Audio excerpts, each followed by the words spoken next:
Transformers Animated is easily my favorite show in the Transformers franchise. This is partially due to it being my first exposure to Transformers as a whole, the show that I grew up watching, and overall general personal bias. And after re-experiencing the series again in recent years through rewatching, I came to love it all over again for one big reason. I adored almost every single Transformer that was on screen, as well as getting to explore some of their backgrounds or watch them develop as characters. From learning about Ratchet's past as a veteran of the Great War, to Optimus learning how to be a better leader for the Autobots, Transformers Animated does a really good job at making you like these characters. One character in particular, however, stands out to me more than any other. The Decepticon techno-organic hybrid, Blackarachnia. She's a pretty minor antagonist in the series and doesn't appear as much as the likes of Megatron or Starscream, but the episodes she does appear in give us more glimpses into her character. Who she was, what became of her, and how she behaves and reacts to things as a result. And in the end, it gave us what is quite possibly the most tragic character in Transformers Animated. Blackarachnia's story begins not as a Decepticon, but as the Autobot cadet Elita 1, who possessed the ability to temporarily download the abilities of other Cybertronians. At this point in time, she was friends with the likes of both Optimus Prime and Sentinel Prime. The three of them had journeyed to the planet Arca 7, with Sentinel leading them there to find a wrecked Decepticon ship carrying a large supply of Energon. Elita 1 seemed to be more interested in the historical aspect of it, given the ship they were after came from the Great War. Sentinel, however, being his egotistical self, was thinking about how they'd be set for life with that much energon. Optimus begrudgingly went along with them, noting how they always get in over their heads. Then, without warning, the ground beneath them crumbled as they all fell into a cavern below the surface. Looking around, they found themselves in some interconnected tunnel system. And what's more, they were not alone. Massive alien spiders emerged from the caverns and attacked the Autobots. They struggled against one, but soon came three more. Sentinel held them back while Elita 1 and Optimus retreated in opposite directions. Optimus found himself in the Decepticon warship they were after, the Twilight. Upon entering, he found the stockpile of unstable energon, as well as many, many spider eggs. They hatched as Optimus approached, causing him to step back, and only finding himself trapped in a web. However, Elita 1 was quick to find him, picking up his axe and freeing him from the web's confinement. The small victory, however, would be short-lived, as multiple of the adult spiders rolled in. The two made a move to escape, with Elita 1 downloading Optimus's grappling hook and both shooting them to pull themselves out from the cavern. However, Elita's download time ran out, causing the grappling hook to vanish midway through the pull. Optimus tried to save her, but failed to do so, leaving her to fall into the massive swarm of spiders below. Sentinel pleaded with Optimus to save her, to go back and save their friend, but Optimus refused. There was no time to rescue her, and it would be better if two of them made it out than all three of them dying in this planet. The two would escape to the surface, leaving Elita 1 to fight the spiders all alone. The unstable energon had begun to discharge, the explosion of which causing the ship to be buried even further beneath the planet's surface. Once the explosion had subsided, Optimus checked for any signals. None were from Elita, so she was presumed dead that day. But that couldn't be further from the truth. Elita had survived the burial, but so had the spiders. In a desperate move, she attempted to use her downloading abilities on the spiders, but at the same time, they bit into her, injecting her with their organic venom. This caused her body to malfunction. No, mutate, transforming into a spider-like techno-organic hybrid. She went from a normal Cybertronian cadet to a monstrous freak. She loathed her new body with every fiber of her being, and blamed the Autobots who left her behind as the cause of it. This hatred for the Autobots would lead her to join the Decepticons, working along the likes of Starscream, Lugnut, Blitzwing, and their mighty leader, Lord Megatron. As a Decepticon, she had begun to take a more scientific direction, performing experiments on Blitzwing that turned him into a triple changer, a Cybertronian with 2 vehicle modes, as well as helping Shockwave create an Autobot disguise he could use to infiltrate the Autobot Academy as a spy. This, combined with her apparent interest in history shown on Arca 7, may show a sign that she may have been a bit of a nerd when she was an Autobot, but that's more how I perceive it than it is fact. Eventually, Blackarachnia would arrive on Earth on Halloween night. What she was after was not exactly the Autobots themselves, but rather the Allspark key that Sari Sumdak was in possession of. She believed its power could remove the organic half from herself. So, she took it, along with Sari herself as a hostage once Optimus arrived. It was during their confrontation on the rooftop where Blackarachnia revealed to Optimus that she was Elita 1 and had survived, much to his surprise.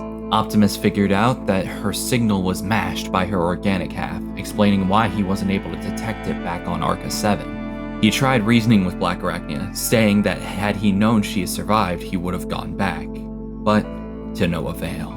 Your organic half must have masked your energy signature. Had I known, I would have— What? Brought me back to Cybertron to be dismantled and examined on some lab table?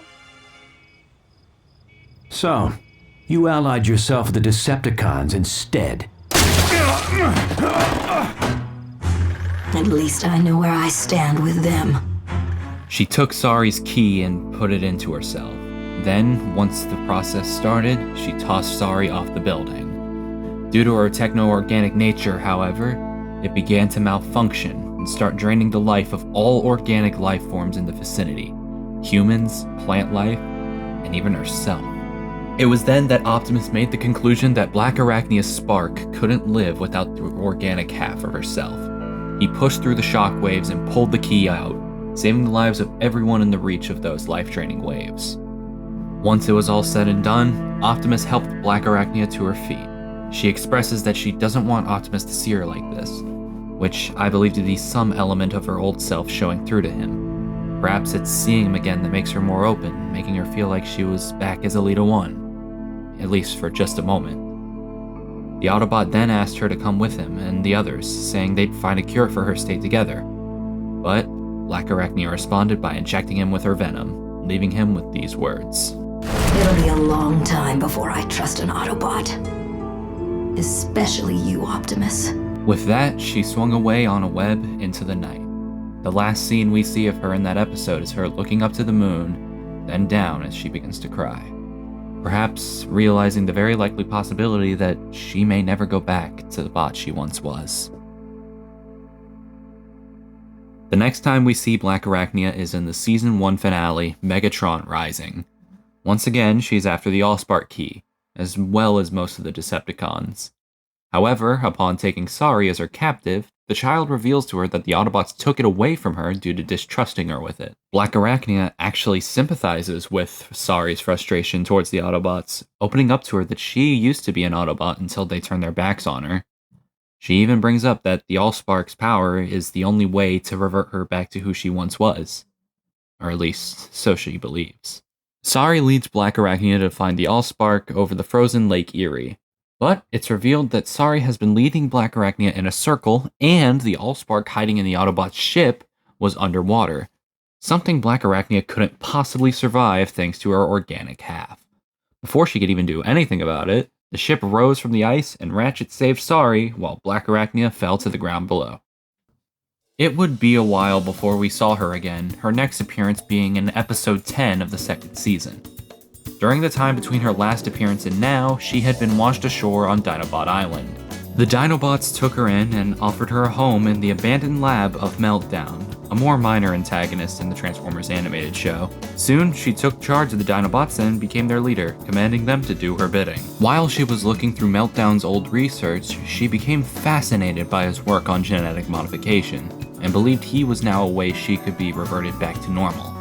So, she commanded the Dinobots to bust Meltdown out of prison, and upon his arrival to Dinobot Island, he got to work on helping find a way to purge half of herself. In the meantime, the Autobots were hot on the trail of the Dinobots in search of Meltdown. Instead, Prowl and Bumblebee found themselves attacked and injected by Blackarachnia's venom and taken out. When she encountered Optimus, she revealed that she had injected them with an extra dosage of venom, and she would only use the antidote on them if Optimus and Grimlock did as she asked and brought her and Meltdown a genetic modifier. So, the duo went to obtain the needed piece of technology back on the mainland. After forcefully borrowing the genetic modifier from Quarter C. Powell, Optimus and Grimlock returned to Dinobot Island.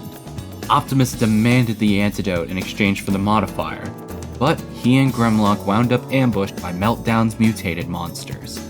While those two were occupied, he revealed to Blackarachnia he wouldn't be removing the organic half, but instead the Cybertronian half of herself, intending to use her DNA to make more mutated monsters.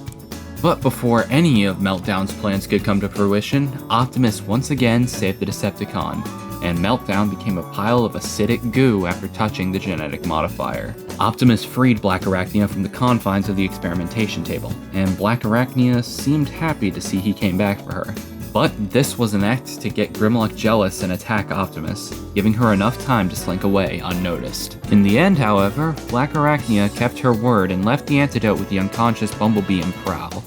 This act led Optimus to believe there may still be hope for Blackarachnia, and that somewhere in there is still Alita 1. Her final appearance was in the Season 3 episode titled Predacons Rising. This episode featured various Autobots looking for the fugitive Wasp, a falsely accused Decepticon spy on the run. Even though Wasp was cornered, Optimus and Sentinel got into an argument, giving him the chance to escape.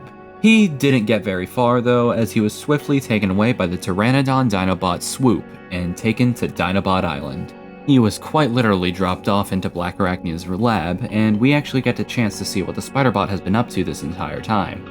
Genetic experimentation on both the cybernetic and organic, in an attempt to replicate what happened to Blackarachnia herself. And quickly, she charmed Wasp into going through with an experiment of hers. This experiment turned him into a techno-organic as well, becoming the Predacon Waspinator. Now, looking at this really quick feels like a sort of "you will suffer as I have" from Blackarachnia, and I'd like to point out the similarities here between Waspinator and Blackarachnia. In Wasp, he was falsely accused of being a spy, and the Autobots turned their back on him, having him incarcerated as a result. This act of betrayal led him to developing a hatred for the Autobots, Bumblebee especially. Eventually, he arrived on Earth and soon became a techno-organic mutant freak. Sound familiar? It should, because it's very close to Blackarachnia's own origin. Being left behind by the Autobots on Arca 7, becoming a mutated Cybertronian freak, the deep-rooted hatred towards the Autobots, especially some in particular. Whether this is intentional from the writing team or not, I have no idea. But it's a parallel I realized while writing this script, and it opens up a possible further glimpse into Blackarachnia's current belief. Her official reasoning for the experiment was that if she could turn him back into a regular Cybertronian, then maybe she could go back too. But I believe there's more to this. I think there's a very real possibility that she's accepted there may truly not be any going back from who she is. So, in her anger towards this realization, she's opting to make other techno-organic lifeforms like her, making more and more suffer the same way she has for so long. Back to the episode itself, Sentinel Prime finally meets Blackarachnia and learns the truth of her origin being Alita 1. But rather than feeling remorse and regret on the same level as Optimus, he comes to the conclusion that he needs to put Blackarachnia out of her misery. When asked by Blackarachnia if he would really hurt his old friend Alita 1, he snapped back, saying this. Don't say that name! You don't deserve to say that name!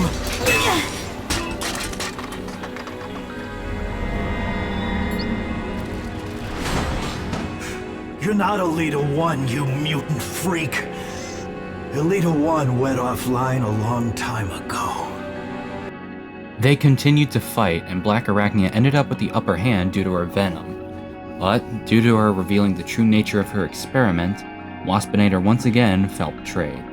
Not only that, his energy levels were growing unstable due to his mutation via transwarp energy. He was going to explode. While Blackarachnia did try to run away, Waspinator tracked her down easily and into a position where she couldn't get away. Knowing he was gonna blow, she encased herself and Waspinator in a cocoon of webbing, sacrificing herself to save the others from the massive explosion that covered the entire island. Everyone once again presumed her to be gone. And once again, they were wrong. Blackarachnia survived the explosion, waking up in a jungle of some kind as she saw multiple animals in front of her, which was teasing the Maximals as a future episode and story arc in Transformers Animated. Unfortunately, the show was cancelled before it could get a 4th season, leaving Blackarachnia's story unfinished.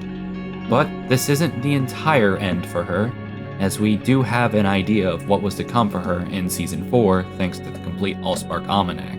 She had received a new paint job, much more similar to that of her original appearance in Transformers Beast Wars, and had returned to Cybertron to start a Predacon army. I believe this ties back into my previous point of believing she wants to make others suffer the same way she has, as her last attempt at finding a cure for her condition that we know of completely backfired on her. Perhaps she's truly embraced who she is as a techno-organic, and decided to not even try going back again. But we'll never know officially, which saddens me to know that her story will never be truly completed. One of the biggest aspects I like about Blackarachnia is her tenacity. She never gave up on trying to find a cure for her condition, which is admirable, don't get me wrong. But rather than it being for a more noble cause, her tenacity comes out of desperation, the desire to return to before that day, returning to what she had and, more importantly, who she was. But every day, she wakes up and has to feel the expressions of disgust from any who look at her, old friends who turned her back on her, and the very real possibility that she may never be Elita 1 again. That is the tragedy of Blackarachnia. Thank you all so much for watching this video, and if you made it this far, special thanks to you. I was not expecting to make this video at all. I just kind of did it. But once again, thank you all so much for listening to me yap about one of my favorite Transformers characters, possibly my favorite Transformers character as a whole. I just really adore this character, her story, her developments, and I just wanted to talk about it. But yeah, thank you all so much for watching this video. Stay safe, stay hydrated, tell your friends and family you love them. I'll see you all on the flip side. Peace out.